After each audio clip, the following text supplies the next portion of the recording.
या देवी सर्वभूतेषु दयारूपेण संस्थिता नमस्तस्यै नमस्तस्यै नमस्तस्यै नमो नमः। स्वागत है आपका हमारे चैनल पर। आज की इस वीडियो में आप सुनेंगे दुर्गा सप्तशती के 12वें अध्याय की कथा।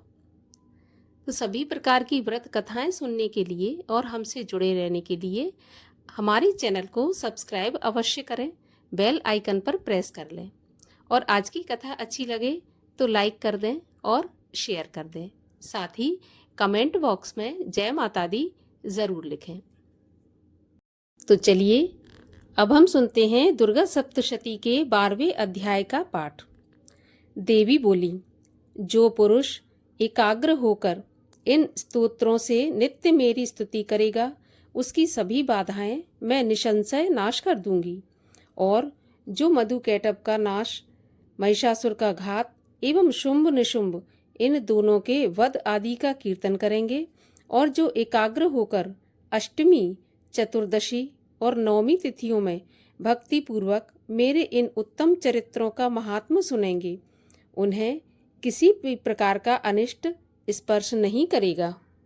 ना पापों से उत्पन्न आपत्तियां उन्हें दुखित कर सकेंगी, न दरिद्रता प्राप्त होगी, न प्रिय का वियोग होगा, शत्रु का भय नहीं होगा, लुटेरे तथा राजा से भी कोई भय नहीं आएगा, और न शस्त्रों से, न अग्नि से, न जल राशि से भय कभी भी नहीं होगा।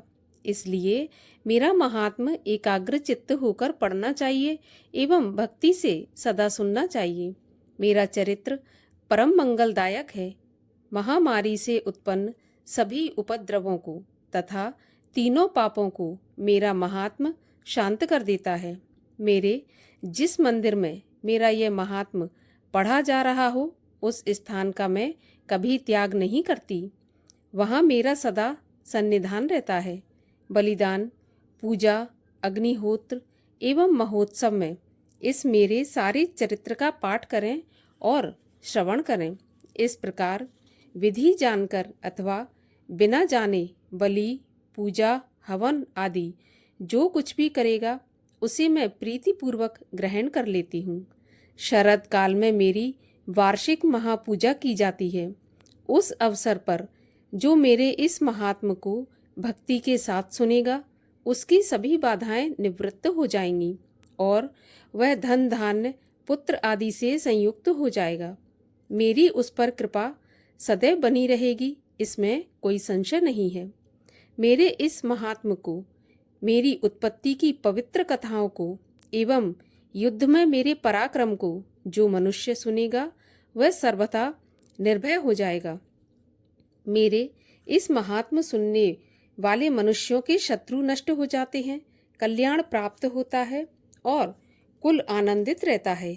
सभी शांति कर्मों में स्वप्न देखने पर, ग्रहों की दारुण पीड़ा होने पर मेरा महात्म्य श्रवण करें। उसके सभी उपद्रव शांत हो जाते हैं।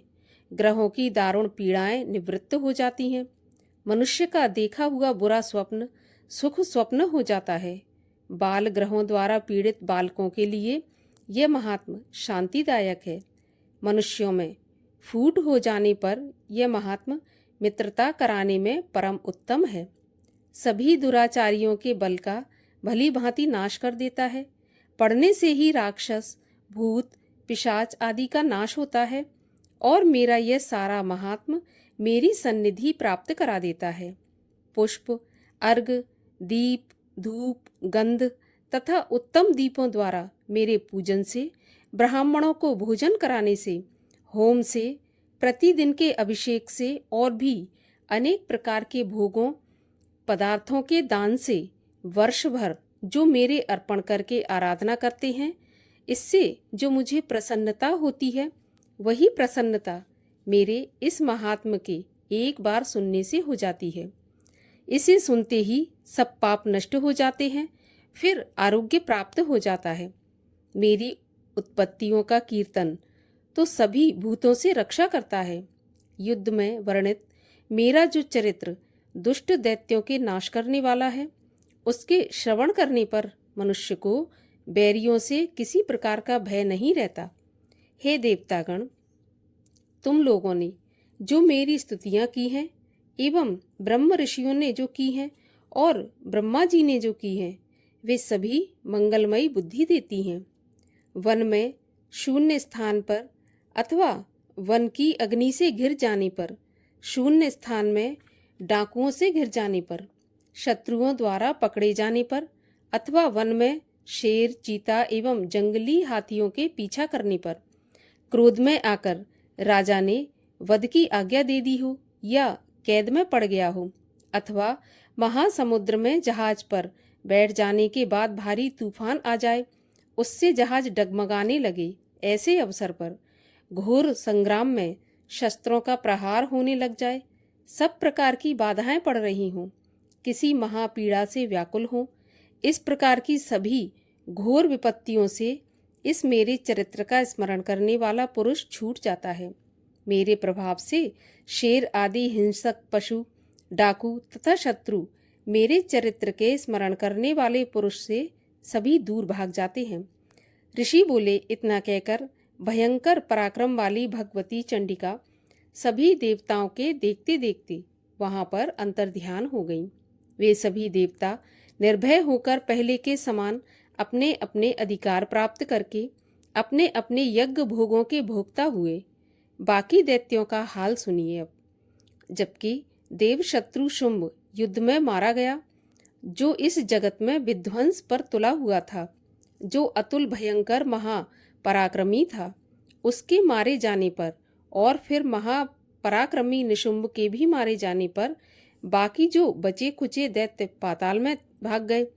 हे राजन, इसी प्रकार भगवती जगदम्बिका नित्य स्वरूपा देवी पुनः पुनः प्रकट होकर जगत की रक्षा किया करती हैं।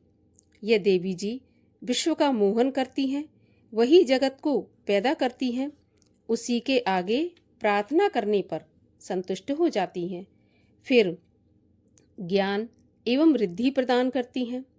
हे राजन, उसी ने ही सारे संसार को व्याप्त कर रखा है।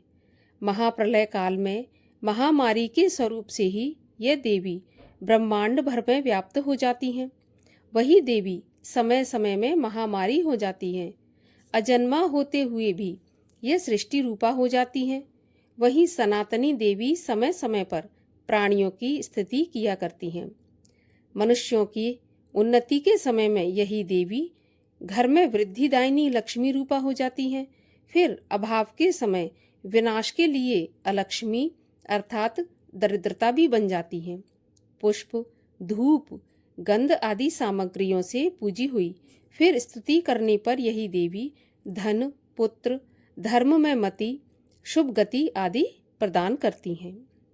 इस प्रकार 12वां अध्याय यहीं पर समाप्त होता है। कथा अच्छी लगी हो तो एक लाइक अवश्य कीजिए, कमेंट में जय माता दी लिखना बिल्कुल न भूलिए और चैनल को सब्सक्राइब करके जाइए।